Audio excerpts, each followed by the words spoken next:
Hola a todos y bienvenidos a Crimen en Serie. Soy Ainam y hoy seguiremos hablando del caso de Dolores Vázquez. Este es el segundo episodio y si no habéis escuchado el primero os recomiendo que lo pauséis y busquéis el tercer episodio de esta temporada. Antes de empezar, agradeceros como siempre que me acompañéis y recordaros que podéis votar en los premios iVoox 2024. En el episodio exclusivo ya dije que me encantaría que me votaseis a mí, pero si no es así, al menos me gustaría que fuese a un podcast que os encante y que sea pequeño. Básicamente el premio, por si no lo sabéis, es más visibilidad en la plataforma durante un año. Evidentemente, los podcasts populares no lo necesitan, aunque evidentemente por sus miles de seguidores serán los que más votos tendrán. Pero bueno, por eso yo intento hacer un llamamiento a los podcasts que hacemos los episodios desde nuestras casas con recursos limitados. Pero esta es mi opinión y lógicamente cada uno vota a quien quiere. Os dejaré en la descripción el enlace para votar, no son necesarios registros ni nada, solo os lleva unos segunditos y podéis votar a todos los podcasts que queráis, no está limitado a un solo voto. También decir que me han comentado que la música que utilizo de fondo molesta un poco para el audio y que se hace muy repetitiva. He tratado de bajar un poco más el volumen y añadir alguna canción más para evitarlo. Espero que esto ayude y mejore la audición del podcast. No dudéis en decirme en qué puedo mejorar y si lo soluciono, también me gustaría que me lo dijerais para saber si he hecho bien o aún necesito retocar algo más. Y ahora vamos a lo importante, el caso. Hago un resumen para refrescar la historia y que no nos perdamos. El 9 de octubre de 1999, Rocío Vanikov desaparece cuando se dirigía a su casa a las 10 de la noche. Al día siguiente, su madre encontrará en el descampado un reguero de sangre y unas pruebas que harán sospechar de que algo muy malo le ha podido ocurrir a la joven. Casi un mes después, se encuentran los restos óseos de Rocío a unos 30 kilómetros de donde desapareció. Las pruebas encontradas para tratar de descubrir al agresor son una colilla de Royal Crown con ADN masculino, unas huellas dactilares en unas bolsas de basura de plástico y unas rodaduras de neumático de coche. Existen también unas fibras, pero los análisis han determinado que pueden pertenecer al 90 o al 95% de la ropa fabricada y que todos usamos diariamente. Habían hallado un pañuelo de papel con sangre de la víctima y determinan que tuvo que ser alguien cercano a la familia. Porque aparte del pañuelo, también hubo ensañamiento con las puñaladas y normalmente cuando hay repetición en una acción violenta es una forma de demostrar ese odio hacia la persona. Por lo que tras estrechar el círculo creen que la persona más sospechosa y con más motivos es Dolores Vázquez. Tras la detención, todos quieren más información de esta mujer y Alicia, la madre de Rocío, saca a la luz que Dolores y ella habían sido pareja en el pasado. Y como dije al final del episodio anterior, esto fue una bomba en forma de caramelo para los medios de comunicación y también el lastre para el futuro de Dolores Vázquez. El contenido de este podcast se basa en indagaciones extraídas de periódicos, libros, informativos, documentales y vídeos, todo ello con el propósito de ofrecer entretenimiento e información. Es importante señalar que las opiniones expresadas son de carácter personal. Soy Ainam y esto es Crimen en Serie. Empecemos. Alicia dice que fueron pareja en el pasado.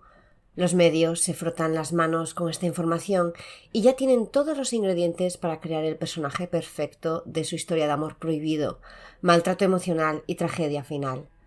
Se olvidan por completo de la víctima, que es Rocío. Se olvidan de investigar e informar para inventar una serie de acontecimientos en base a la personalidad que han creado y dar motivos para que ella fuese la asesina.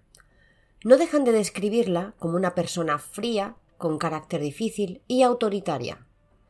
La verdad es que no quiero hablar sobre la relación que habían tenido Alicia y Dolores, y aunque yo creo que no aporta nada a la investigación, fue casi en lo único que se centraron para dar con el móvil del crimen. Pensar que estamos hablando de 1999. La homosexualidad en aquella época no era como ahora. Antes era un tema más tabú y las relaciones se escondían.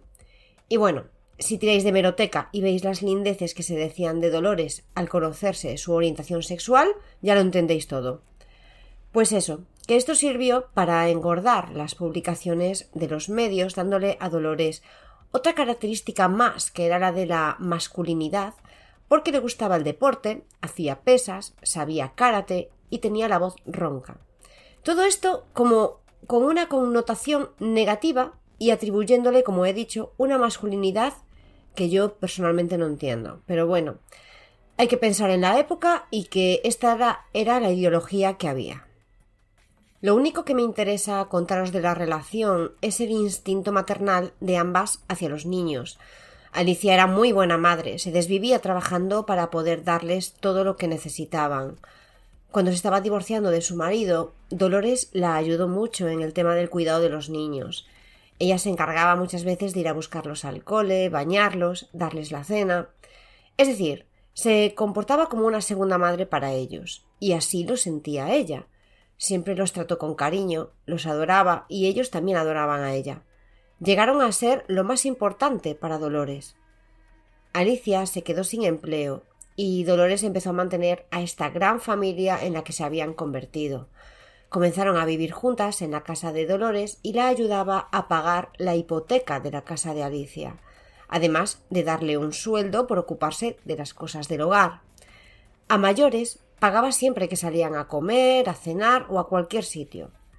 Dolores siempre fue muy detallista, le gustaba mucho hacer regalos y sorprender.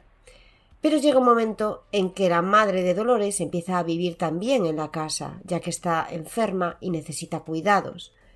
Y ahí empiezan los problemas. Parece que el buen ambiente termina.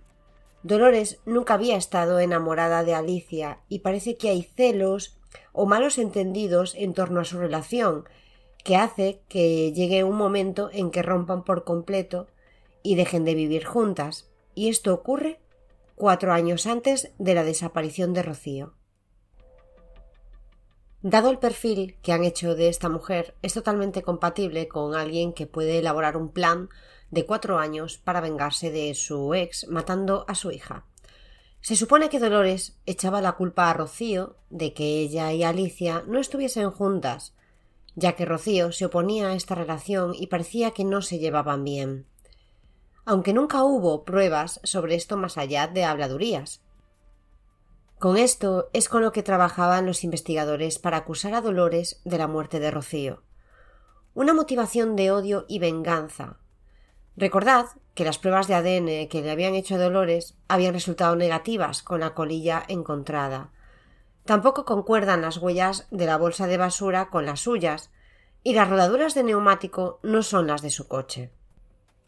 Desde el minuto 1 de la detención ya fue culpable para todo el mundo. Si ya el mismo día de la detención se agolpaban en la puerta de su casa para lincharla y todo el mundo empieza a hablar de que ya se sabía, que sí había rumores, empiezan a decir que Dolores había puesto pistas falsas para dificultar la investigación. Y en este punto se inicia un análisis muy profesional por parte de la gente y los medios de comunicación para hacer un perfil criminal de Dolores Vázquez. Alicia se deja llevar por el fragor de los medios y dice que Dolores es una mujer fuerte, de carácter agresivo, muy posesiva, mentalmente muy vengativa, rencorosa y calculadora. Casi nada.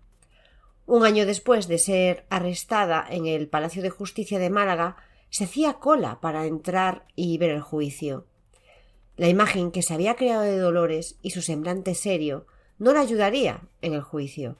En una declaración hecha por un guardia civil se admitía que no había pruebas directas contra Dolores y que tienen que seguir investigando porque no saben nada, ni cómo. Tienen sus propias hipótesis, pero no saben qué ocurrió en realidad. Ante la falta de las pruebas físicas, se elaboró un informe con posibles indicios sobre la acusada y un perfil psicológico. Y manifestaban cómo la prueba fundamental era el odio que Dolores sentía hacia la niña. A ver, voy a explicar una cosa. En un juicio, tú tienes que tener pruebas para acusar a alguien, ¿no? Si no tienes pruebas, lo mejor es una confesión. Pero si no tienes la confesión, ¿qué haces? Pues coges indicios. Un indicio es, para que nos entendamos, como si una prueba la partes en 10 trozos y coges una de ellas. No tienes la prueba completa, pero sí un indicio de ella. Pero hay un problema, es que tampoco hay indicios en este caso. Por mucho que le llamen así, los investigadores son simples conjeturas o hipótesis que quisieron utilizar como indicios. A esto le seguían añadiendo características a Dolores sin parar. Ahora también era una homosexual reprimida y que esto hacía que se volviese más violenta. Yo no entiendo cómo la gente se puede creer estas burradas, pero bueno. Antes de empezar el juicio se eligen a los miembros del jurado.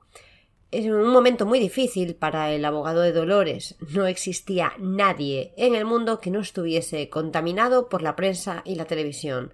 Todos sabían quién era Dolores y conocían su vida entera y lo que había hecho, aunque lo más curioso es que jamás nadie la había escuchado hablar. Uno de los miembros del jurado admite años después que no estaban preparados para ser jurados en ese caso, ya que todos iban con la idea preconcebida de que Dolores era culpable. Pero es que es normal. Era portada en todos los periódicos y revistas. Se hacían programas enteros sobre el caso y las noticias abrían informando de la última hora. De hecho, le preguntan a este miembro del jurado si cree que Dolores es culpable y dice que sí. Evidentemente, el abogado desiste y trata de elegir lo mejor dentro de lo peor, porque solo tiene 4 recusaciones. Algunos miembros del jurado admiten que no les agrada la expresión de Dolores. La ven seria, serena y sin gesticular.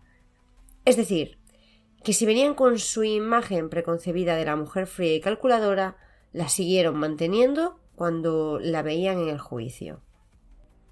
Además, el jurado no estaba aislado. Salían a comer e iban andando por la calle perseguidos por periodistas. Leían el periódico, veían las noticias, escuchaban la radio.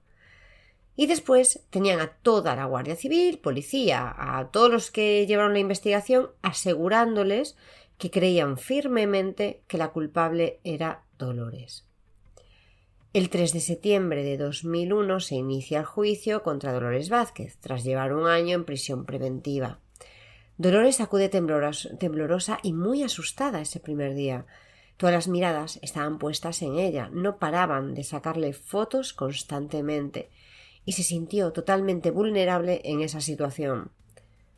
El abogado de la familia de Rocío le presenta al jurado los indicios por los que está acusada Dolores. Les dicen directamente que no hay pruebas, pero que el conjunto de indicios pueden demostrar su culpabilidad, ya que estaba todo bien documentado. Iba a relataros lo que la Guardia Civil dijo en su reconstrucción de los hechos, siendo Dolores la autora del crimen. Pero es que, por mucho que trate de ponerle una lógica, es que no puedo.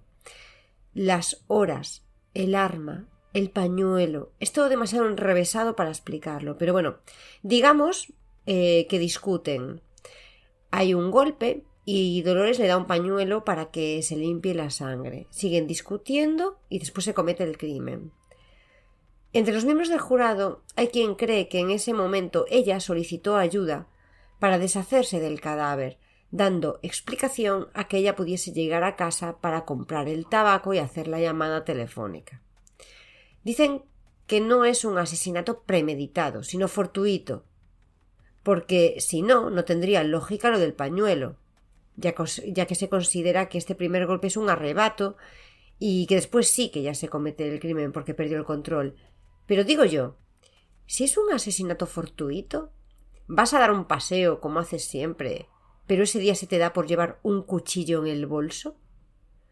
Como dicen que llevaba ese día para cometer el crimen, es que no tiene lógica.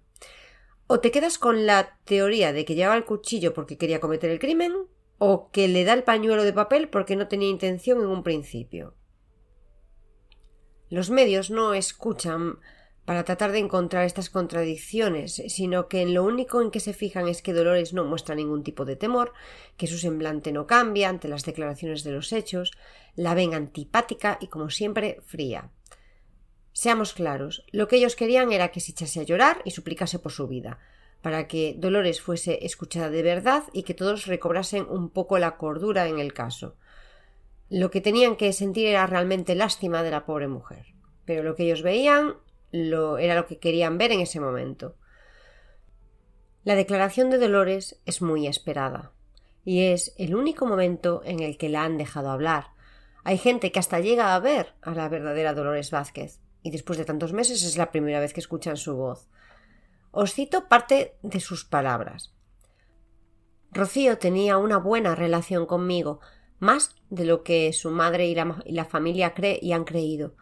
Rocío se abría mucho a mí y yo le puedo decir que yo quiero a los niños y les he querido siempre, y yo siempre he sentido el amor de esos niños hacia mí. Lo que los demás puedan pensar, yo no puedo ser responsable de eso. Fin de la cita. Dolores quiso declarar y la fiscalía le hacía preguntas con doble sentido y maldad. A ella solo se le permitía decir sí o no sin explicación. Y ella quería darlas, pero no se le permitía. Y puede cambiar mucho la historia si se deja hablar a alguien. No es lo mismo decir sí que tiré a esa persona al suelo a decir sí que tiré a esa persona al suelo porque iba mirando hacia otro lado y no lo vi. Pero en fin, es algo que se ve mucho en los juicios, por desgracia. Estuvo 6 horas respondiendo preguntas del fiscal y el abogado de la familia y la mayor parte de las preguntas que le hacían era sobre la relación sentimental que había mantenido con Alicia. Evidentemente buscando el móvil pasional del crimen. Pero como ella dijo, estar viviendo bajo el mismo techo no quiere decir que tenga una relación. Ya había dicho que Dolores no estaba enamorada de ella, pero Alicia sí, y quería ser correspondida. Los días pasaban en el juicio y Dolores cada vez se iba agotando más física y psicológicamente. Los traslados de la cárcel al juzgado eran largos.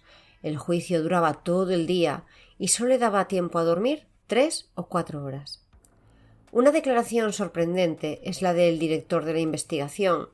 El abogado de Dolores le pregunta sobre las pruebas periciales del caso, que son fibra, sangre, huellas, ADN, y tuvo que admitir que no había pruebas contra Dolores. Entonces el abogado le pregunta que por qué mantiene en sus informes que Dolores Vázquez es culpable.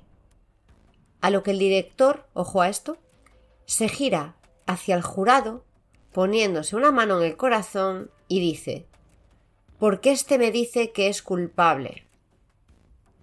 Es de locos.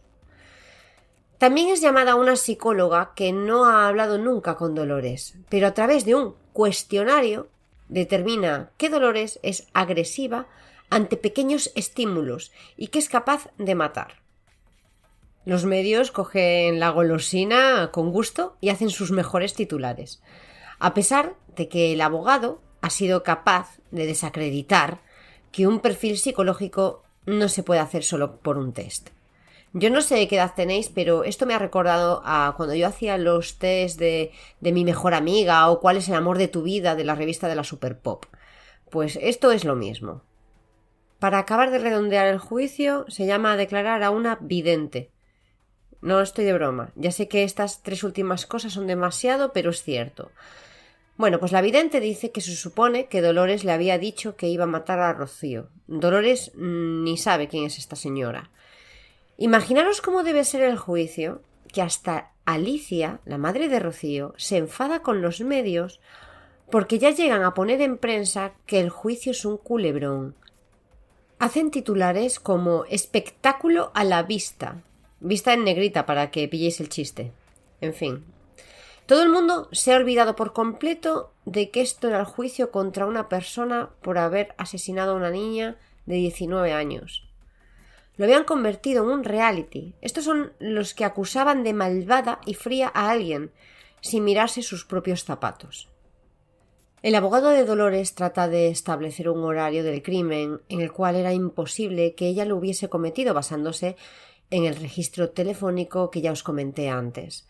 Si el crimen sucedió sobre las 10 de la noche y hay 2 llamadas registradas desde la casa de Dolores, la primera es a las 10 menos cuarto y la segunda a las 10:35. Es imposible porque pensad que tendría que salir después de esa llamada, las 10 menos cuarto, buscar a Rocío, encontrarla, cometer el crimen que ronda las 10 de la noche, llevar su cuerpo al coche, cargarla, llevarla a donde se la encontró, que fue a 30 kilómetros del lugar.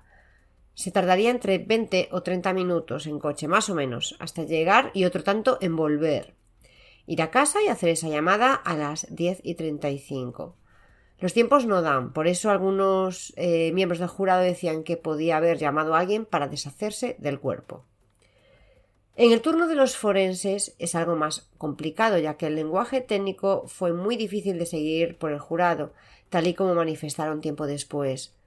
Les enseñan el cuerpo de Rocío, cómo fue encontrado y todo lo que se halló en el lugar, la ropa, sobre todo las camisetas donde se podían ver los desgarros producidos por el cuchillo, y los forenses explicaban que, teniendo en cuenta los lugares donde se ven las puñaladas por las camisetas, son todas ellas mortales. Tras 14 días de juicio llegan los alegatos finales. Dolores dice, y cito: «Yo no he matado a Rocío, no la he visto, y lo único que pido al juzgado y a España entera, porque de mí se ha hablado mucho, es que busquen a los culpables, porque yo no he sido. Y ahí están, ahí fuera están los culpables. Posiblemente incluso aquí en esta sala. Nunca han tenido nada en contra de mí, y no lo tendrán, porque soy inocente». Fin de la cita. Su hermana reivindica que no hay pruebas contra ella y pregunta abiertamente si alguien ha visto algo en contra de su hermana. Que también os pregunto yo, ¿en todo lo que he explicado sobre el juicio habéis escuchado algo que demostrara que Dolores es la asesina? Al final, el jurado delibera. El primer día no se ponen de acuerdo. Dos personas creen que no hay una prueba real que demuestre la culpabilidad de Dolores. Les inquieta que solo sean indicios. Esta es gente sensata a mi modo de ver. En una primera votación salen 6 votos de culpabilidad y 3 de inocencia. Pero se necesitaba una mayoría. Es decir, siendo 9 miembros, tendría que haber 7 votos para la culpabilidad, pero para la inocencia solo con 5 llegaría. Siguen hablando y votando hasta que se consigue llegar a un acuerdo al día siguiente, el 19 de septiembre de 2001. Ahí tienen un veredicto. Lo harían público esa misma mañana. Van a buscar a Dolores para trasladarla al juzgado, diciéndole que no guarde muchas esperanzas. Dolores está aterrada y la lectura del veredicto se va retrasando hasta la noche. Eran sobre las 9:30, 10 cuando por fin se lee el veredicto. El jurado, por mayoría, encuentran a Dolores Vázquez culpable del delito de asesinato. Al final habían sido 7 votos a 2. Todo el mundo aplaude y vitorea en la sala. Dolores no es capaz de comprender lo que estaba pasando. Escuchaba el júbilo de la gente y se derrumbó. Uno de sus abogados se quitó la toga para poder taparla y evitar que las decenas de cámaras que se acercaban a grabarla babearan sobre ella. Se le condena a 15 años y 1 día de prisión. Hasta aquí el segundo episodio del caso de Dolores Vázquez. En este episodio me ha costado más mantener el control, pero es que es indignante darse cuenta de lo sugestionables que somos. Y esto era en 1999. Imaginaros ahora, con Internet y las redes sociales. Creemos que actuamos bajo nuestras propias ideologías, pero no somos conscientes de que esa ideología puede cambiar de un momento a otro, porque lo que nos llega a través de noticias y redes sociales al final no es lo real, sino lo trending. ¿No os pasa, y cada vez con más frecuencia, que veis un titular que os llama muchísimo la atención y cuando pincháis no era lo que esperabais? Lo llamado ahora clickbait. Pues a eso nos dirigimos sin rumbo ni control. La semana que viene habrá episodio exclusivo, pero al siguiente terminaremos este caso, hablando del crimen de Sonia Caravantes y de cómo su investigación hizo que por primera vez se encontrasen pruebas reales que harían callar a quienes tanto les gustaba hablar. Si os ha gustado el episodio, darle a me gusta, dejarme algún comentario Y ya sabéis que podéis poneros en contacto conmigo a través de mensajes privados en las redes sociales de Twitter o Instagram o mandándome un email a crimenenserie@gmail.com. No olvidéis compartirlo con vuestros amigos y familiares y así me ayudáis a crecer. Muchas gracias por estar ahí y hasta la semana que viene.